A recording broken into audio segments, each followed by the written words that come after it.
Assalamualaikum. Alhamdulillah.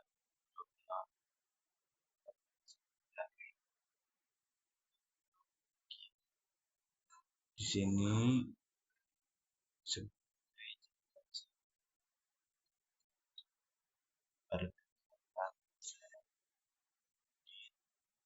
dari Universitas Pancasila Bekasi, Prodi Pendidikan Ekonomi kelas reguler C. Di sini saya akan mempresentasikan sedikit dari materi penjelasan aliran-aliran pendidikan dari mata kuliah dasar pendidikan yang diampu oleh Bapak Dahlan SPD.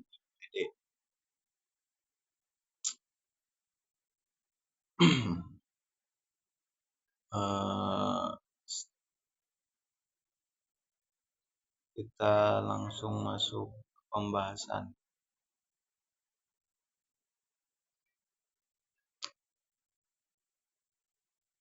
Nah, aliran-aliran pendidikan di Indonesia. Di sini ada macam-macam. Yang pertama, aliran fisik dalam pendidikan, gerakan-gerakan baru dalam pendidikan, aliran pokok pendidikan di Indonesia. Aliran-aliran pendidikan di Indonesia. Pemikiran-pemikiran yang membawa pembaruan dalam pendidikan disebut aliran pendidikan. Pelaksanaan pendidikan yang selalu dinamis sesuai dinamika manusia dan masyarakat. Nah, jadi aliran-aliran pendidikan di Indonesia ini pelaksanaannya yang selalu dinamis, yang selalu sesuai dengan dinamika manusia dan masyarakatnya.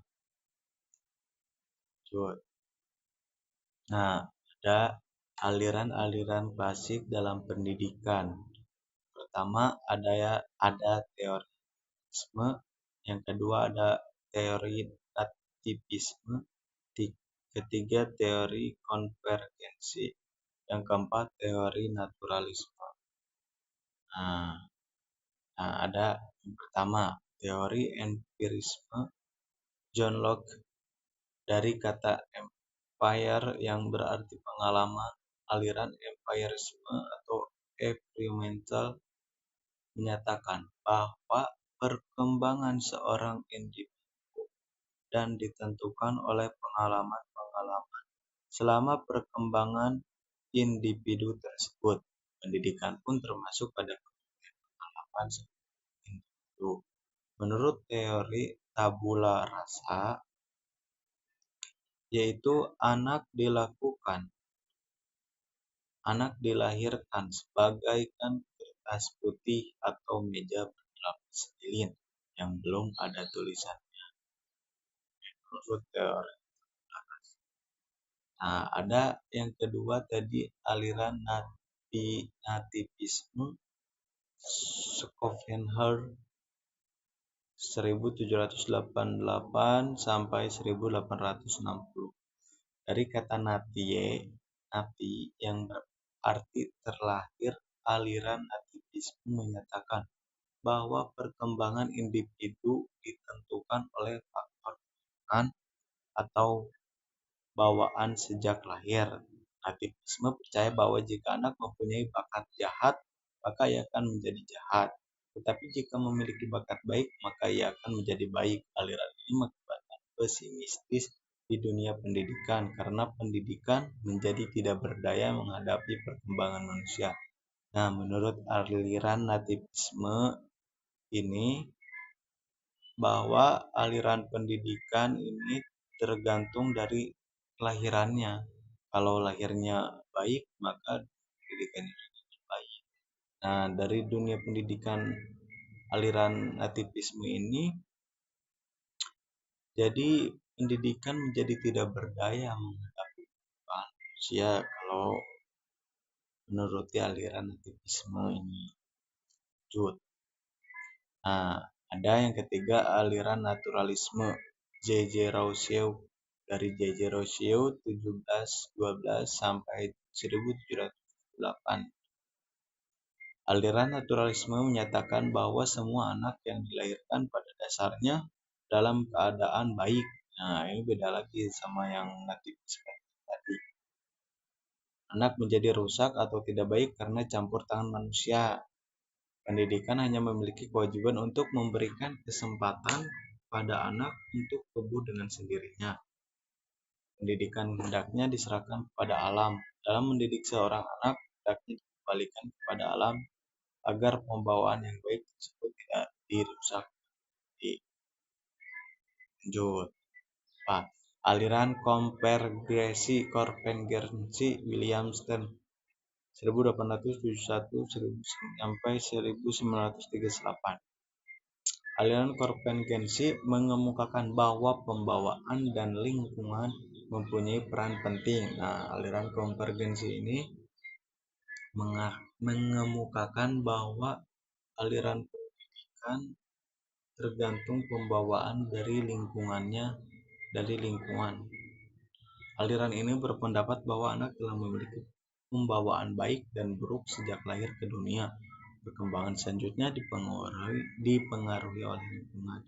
Jadi aliran konvergensi mah gimana perkembangan lingkungannya. Kalau misalnya perkembangan lingkungan baik, bahwa jadi anak itu baik.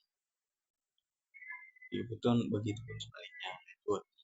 Gerakan-gerakan baru dalam pendidikan. Yang pertama, pengajaran alam sekitar. Kedua, pengajaran pusat perhatian. Yang ketiga, sekolah kerja. Yang keempat, pengajaran proyek. Nah, tadi yang pertama pembelajaran alam sekitar. Pendidikan alam sekitar ditanamkan pemahaman, apresiasi, pemanfaatan lingkungan alami dan sumber-sumber pengetahuan di luar sekolah yang semua penting bagi perkembangan peserta didik. Sehingga peserta didik akan mendapatkan kecakapan dan kesanggupan baru dalam menghadapi dunia nyata.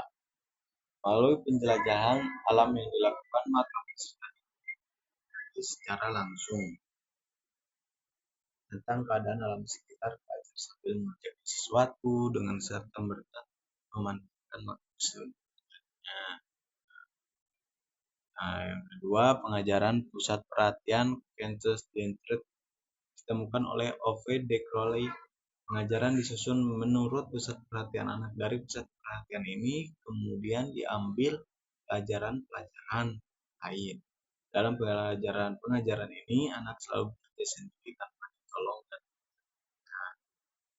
Ini yang kedua, pengajaran pusat perhatian ini jadi sengaja si anak itu untuk belajar sendirian tanpa ditolong dan dilayani dalam pengajaran pusat perhatian ini. Jadi supaya mendidik anak lebih mandiri. Sekolah kerja. Nah, sekolah kerja dikembangkan oleh George Steiner, bentuk sekolah untuk menjadi warga negara yang baik, yaitu mendidik anak agar pekerjaannya tidak merugikan masyarakat dan justru membangunkannya. Oleh karena itu, sekolah wajib menyiapkan peserta didik untuk suatu pekerjaan. Di sekolah kan suka ada SKL, ya, kalau udah kelas 2 CLTA itu ada sekolah kerja lapangan, praktek itu bagus. Kerjaan tersebut hendaknya juga untuk kepentingan negara, jadi yang menjadi pusat tujuan pengajaran untuk pengajaran proyek. Pengajaran proyek dikembangkan oleh W.H. Kilpatrick, menanamkan pengajaran proyek sebagai satu kesatuan tugas yang sesuai dengan kebutuhan peserta didik dan dikerjakan bersama-sama dengan kawan-kawannya. Menurut Kilpatrick, dengan tetap duduk di bangku masing-masing, maka pembentukan watak para peserta didik tidak dapat terlaksana. Nah, ini pengajaran proyek itu misalnya peserta didik dan bersama-sama, jadi kerja kelompok. Dengan adanya kerja kelompok, Jadi si peserta didik itu dapat mengetahui dari beberapa temannya dibandingkan peserta didik duduk di bangku sendirinya masing-masing, mata para peserta didik tidak akan luas. Lanjut. Nah,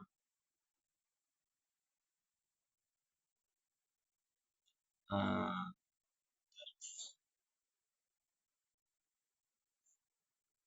ada INS Indonesia Netherlands School. Itu sekolah yang didirikan oleh Muhammad Syafi'i di Kayu Tanam, Padang Panjang, Sumbar. Sekolah ini mempunyai rencana pelajaran dan sendiri yang mirip dengan sekolah kerjanya. Kirchner Syafi'i berpendapat bahwa dengan belajar sendiri, watak peserta didik akan terbentuk dan di kemudian hari dapat menjadi orang dewasa yang merdeka, tidak hanya dengan jalan menghafal saja di sekolah. Dan itu dari belum. Nah, Ki Hajar Dewantara juga mengajarkan semboyan kepada pendidik, yaitu ing ngarasa sang tulada, memberikan teladan kepada peserta didik ketika berada di depan. Ing media mangun karasambang, yang artinya membangun semangat kepada peserta didik ketika berada di tengah. Tutur handaya mengarahkan peserta didik agar tidak salah bertindak ketika taman siswa memiliki dasar-dasar pendidikan yang disebut Pancadharma, yaitu kemanusiaan, cinta kasih terhadap sesama manusia, dan sebuah menciptakan kodrat hidup untuk pemeliharaan dan hidup sehingga manusia hidup selamat dan bahagia. Bangsaan tidak boleh menunjukkan eksis sendiri, tidak boleh bertentangan dengan kebudayaan nasional, harus tetap dipelihara. Kemerdekaan, kebebasan, apabila anak tidak diberikan kemerdekaan maka akan menghambat kemajuannya. Jadi kasih si peserta didik itu, si anak itu kemerdekaan, kebebasan, tapi jangan terlalu dibebaskan biar supaya tidak terhambat kemajuannya. Jadi si anak itu jangan terlalu dikekang. Nah, sekian dari saya dari presentasi tersebut. Itu aliran-aliran pendidikan di Indonesia. Bila ada penelitian atau tulisan yang kurang bagus, yang belum tepat, bila ada tutur kata yang kurang hati, mohon dimaafkan. Sekian presentasi dari saya. Saya Muhammad Gentarudin dari Universitas Pancasakti.